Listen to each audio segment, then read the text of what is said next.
आप सभी साथियों का एक बार फिर से बहुत बहुत स्वागत है। जैसा कि हम सभी जानते हैं कि 15 अक्टूबर 2020 से निष्ठा की ऑनलाइन प्रशिक्षण की शुरुआत हो चुकी है। हमें हर 15 दिन पर 3 मॉड्यूल को कंप्लीट भी कर लेना है। पूरे 18 मॉड्यूल कंप्लीट करने के बाद एक मेगा परीक्षा की आयोजन एनसीईआरटी द्वारा किया जाएगा। तो उसकी तैयारी के लिए आखिर हम क्या करें, इसी से संबंधित आज हम इस वीडियो में चर्चा करेंगे तथा प्रथम मॉड्यूल से संबंधित प्रमुख महत्वपूर्ण प्रश्नों के उत्तर जानेंगे तथा इसे कंठस्थ कर लेंगे, ताकि जनवरी में आयोजित होने वाले निष्ठा के मेगा परीक्षा में हम सफलतापूर्वक पास हो जाएं और हमें निष्ठा से संबंधित जो मूल प्रमाण पत्र है वो हमें मिल जाए। मैं सलीम आप सभी का मेरे YouTube चैनल सरकारी स्कूल एक पहल पे बहुत बहुत स्वागत करता हूं। अगर आपने अभी तक मेरे YouTube चैनल सरकारी स्कूल एक पहल को सब्सक्राइब नहीं किया है तो सब्सक्राइब जरूर करें तथा बेल आइकन दबाना बिल्कुल ना भूलें।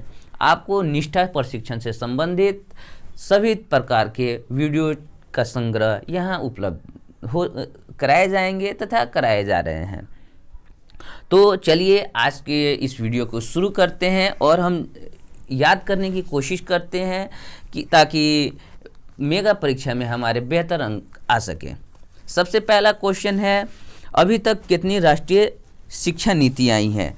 आपने प्रथम मॉड्यूल में पढ़ा है कि राष्ट्रीय शिक्षा नीति अभी तक सिर्फ 3 बार आई है। पहली बार 1968 में आई थी, दूसरी बार 1986 में जिसे नई शिक्षा नीति भी कहते हैं, और तीसरी 2020 में जो अभी अभी आई है। अगला क्वेश्चन इस तरह, इस क्वेश्चन का आंसर 3 हुआ। अगला क्वेश्चन है, निष्ठा प्रशिक्षण की शुरुआत कब हुई? तो निष्ठा प्रशिक्षण की शुरुआत जनवरी 2019 में हुई थी। इसको शुरुआत पोखरियाल साहब ने किया था। ये भारत की सबसे बड़ी ऑनलाइन प्रशिक्षण योजना है जिसमें लगभग 42 लाख शिक्षक प्रशिक्षण प्राप्त करेंगे। तो इसका आंसर होगा जनवरी 2019। शिक्षा शास्त्र का वो प्रकार जो दिव्यांग बच्चों को सामान्य बच्चों के साथ पढ़ने का अवसर देता है उसे क्या कहा जाता है? तो उसे समावेशी कक्षा कहा जाता है, शिक्षा कहा जाता है। अगला क्वेश्चन है, सही क्रम क्या है? तो जैसा कि आप सभी जानते हैं और सभी साथियों ने याद भी कर लिया होगा प्रथम मॉड्यूल में कि सबसे पहले राष्ट्रीय शिक्षा नीति आती है, फिर राष्ट्रीय पाठ्यचर्या की रूपरेखा, उसके बाद पाठ्यचर्या, पाठ्यक्रम, पाठ्यपुस्तक, शिक्षक, अधिगम सामग्री और सबसे आखिरी में सीखने का उद्देश्य आता है। इस तरह दूसरा जो आंसर होगा वो सही होगा। अगला क्वेश्चन, निष्ठा का पूरा नाम क्या है? तो निष्ठा का पूरा नाम निष्ठा initiative for school heads and teacher holistic achievement है। अगला क्वेश्चन है, राष्ट्रीय पाठ्यचर्या की रूपरेखा एनसीएफ कब कब आई थी? तो राष्ट्रीय पाठ्यचर्या की रूपरेखा जो है अभी तक 4 बार आ चुकी है। सबसे पहली बार आपको 1975 में आई थी, दूसरी बार 1988 में आई थी, तीसरी बार 2000 ईस्वी में आई थी और चौथी बार 2005, जो कि राष्ट्रीय पाठ्यचर्या की रूपरेखा 2005 के नाम से भी जानते हैं। और उसी के 2-3 साल बाद बिहार पाठ्यचर्या की रूपरेखा 2008 में आई थी। तो इस तरह पहला ऑप्शन जो होगा वो सही होगा। अगर प्रथम मॉड्यूल से संबंधित हैंड नोट्स आप अगर बनाना चाहते हैं तो मेरे YouTube चैनल पर ज़रूर विजिट करें, वहाँ पे आपको हैंडमेड नोट्स मिल जाएंगे। अगला क्वेश्चन है, UDL के कितने सिद्धांत हैं? तो हम सभी जानते हैं UDL जो है उसके 3 सिद्धांत हैं। पहला है बहुसाधन प्रस्तुति, दूसरा है बहुसाधन अभिव्यक्ति और तीसरा है बहुसाधन संलिप्तता। अगला क्वेश्चन है, निष्ठा प्रशिक्षण के माध्यम से कितने शिक्षकों को प्रशिक्षण देने का लक्ष्य रखा गया है? तो मैंने पहले ही बताया था, इस प्रशिक्षण के माध्यम से लगभग 42 लाख शिक्षकों को प्रशिक्षण देने का लक्ष्य रखा गया है। उसके बाद है, सही क्रम क्या है? तो सबसे सही इसका सही क्रम है, सबसे पहले एनसीईआरटी होगा, उसके बाद एससीईआरटी, फिर डाइट, फिर बैट, उसके बाद बीआरसी, उसके बाद संकुल संसाधन केंद्र सीआरसी और लास्ट में स्कूल आएगा। अगला क्वेश्चन है कौन पाठ्यचर्या को बच्चों के लिए अनुकूल बनाने के लिए समावेशी और सार्थक बनाने को रेखांकित करता है। तो इसका सही जवाब होगा एनसीएफ, राष्ट्रीय पाठ्यचर्या की रूपरेखा।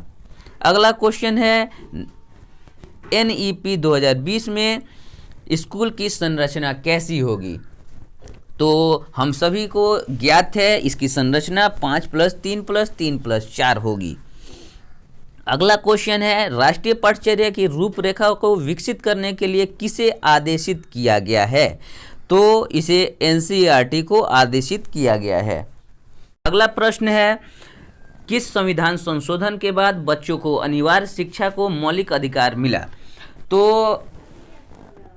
86वां संविधान संशोधन जो कि 2002 में आया था, अनुच्छेद 21A के तहत 6 से 14 वर्ष तक के सभी आयु के बच्चों को निःशुल्क एवं अनिवार्य शिक्षा को मौलिक अधिकार दिया गया था। अगला प्रश्न है राष्ट्रीय पाठ्यचर्या की रूपरेखा के कितने मार्गदर्शक सिद्धांत हैं। तो राष्ट्रीय पाठ्यचर्या की रूपरेखा के 5 मार्गदर्शक सिद्धांत हैं। हम उसे फिर से आपको याद करा दे रहे हैं। पहला है ज्ञान को विद्यालय के बाहर जीवन के साथ जोड़ना। दूसरा है सुनिश्चित करना कि अधिगम रटने की विधियों से परे है।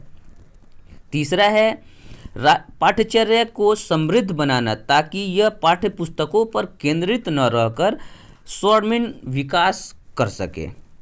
चौथा है परीक्षा को अधिक लचीला और कक्षा के जीवन के साथ समेकित करना। और पांचवा और आखिरी है देश की लोकतांत्रिक नीति के अंदर सरोकारों का ध्यान रखते हुए निर्णायक पहचान को पोषण देना। इस तरह ये जो आंसर होगा 5 होगा। अगला प्रश्न है दिव्यांगजन अधिकार कानून आरपीडब्ल्यूडी कब लागू किया गया था। तो ये कानून 14 दिसंबर 2016 को राज्यसभा में इसका बिल को भेजा गया, वहाँ पास होने के बाद 16 दिसंबर 2016 को लोकसभा में पास हो गया। उसके उपरांत महामहिम राष्ट्रपति के पास ये अध्यादेश 28 दिसंबर 2016 को पहुंचा। उनके हस्ताक्षर के बाद ये कानून दिव्यांगजन कानून 2016 28 दिसंबर 2016 को पूरे भारतवर्ष में लागू कर दिया गया। इसी के साथ दिव्यांगजन कानून 1995 को निरस्त कर दिया गया। चलिए अब आंसर चेक करते हैं कि जो हमने आंसर बनाया है वो सही है या नहीं। आप सभी देख रहे हैं ये जो भी आंसर है आपके समक्ष एकदम सही है। सिर्फ यहाँ पर चूँकि आंसर यहाँ इंग्लिश में लिखा हुआ है और हमने हिंदी में डाला है इसलिए ये आंसर भी सही है। इस तरह जितने भी प्रथम मॉड्यूल से संबंधित महत्वपूर्ण प्रश्न थे मैंने आपको बता दिया। अगर इस में भाग आप लेना चाहते हैं, इस क्विज़ में भाग लेना चाहते हैं तो वीडियो के डिस्क्रिप्शन बॉक्स में मैं उसका लिंक डाल दे रहा हूं। आप वहां से चेक करके आप क्विज़ में भाग ले सकते हैं।